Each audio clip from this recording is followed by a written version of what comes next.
I'm Jared Yates, and this is my lovely wife, Jamie. We have 4 children, our oldest, Landrum, and then 2 boys, Luke and James, and our youngest, Ruthie Mae. 11 or 12 years ago, we really felt like the Lord was leading our family to add more children through adoption.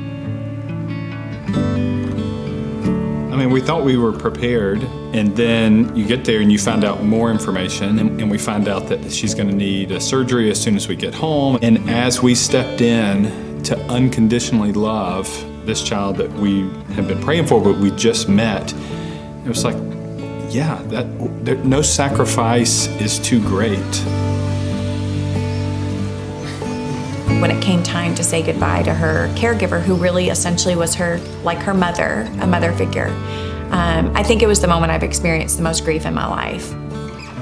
The grief that we experienced in that moment really was like just a ripping apart at the seams. And it was just the clearest understanding of how tragic and how broken adoption starts. We knew what was to come. We knew the love we had to pour onto Ruthie, and we knew the home we were going to provide her with. We knew all of that. She didn't know any of that.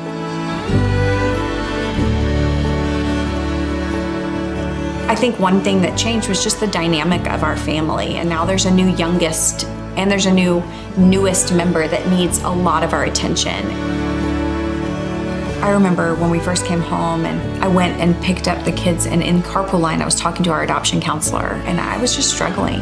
And I was just like, it's so hard right now, and I'm exhausted, and we're not sleeping, and I don't know how well we're bonding. And she just reminded me, she's like, this is a journey, and you love Ruthie right now, you love her, but it is a very limited level because you don't know her.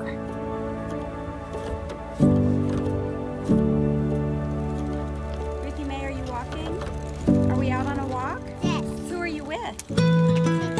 We really started to see some changes in Ruthie after being home for just a few months. There was really this aha moment when James, who was the youngest and the baby and is now the third, and Ruthie, the baby, started arguing with one another. It's one of those things that normally you'd be like, oh no, but it was like a welcome relief, because it was like, oh, she fits in.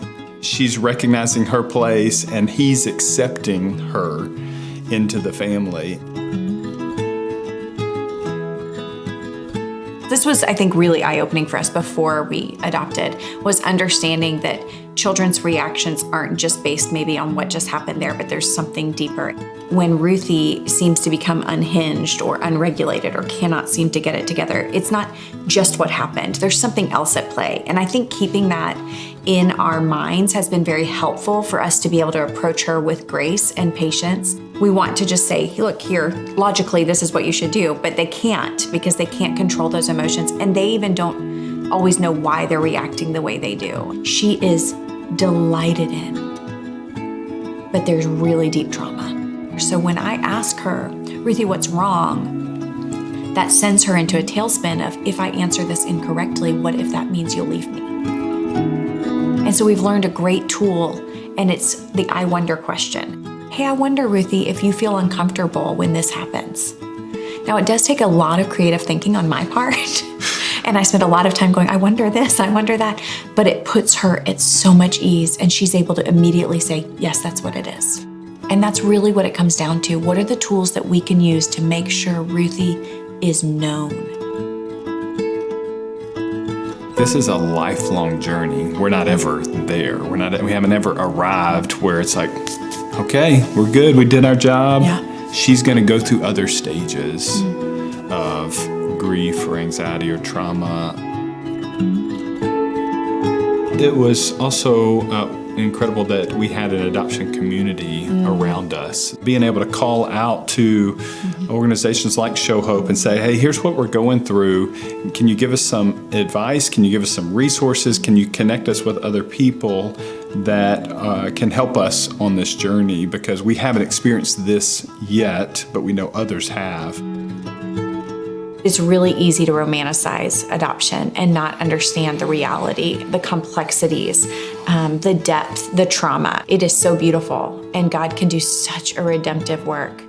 but it starts with brokenness. And there's going to be healing that needs to take place and time for healing. And to know those are coming and to be okay with that so that, again, you can meet your child where they are, not where you hope or expect they're going to be one day.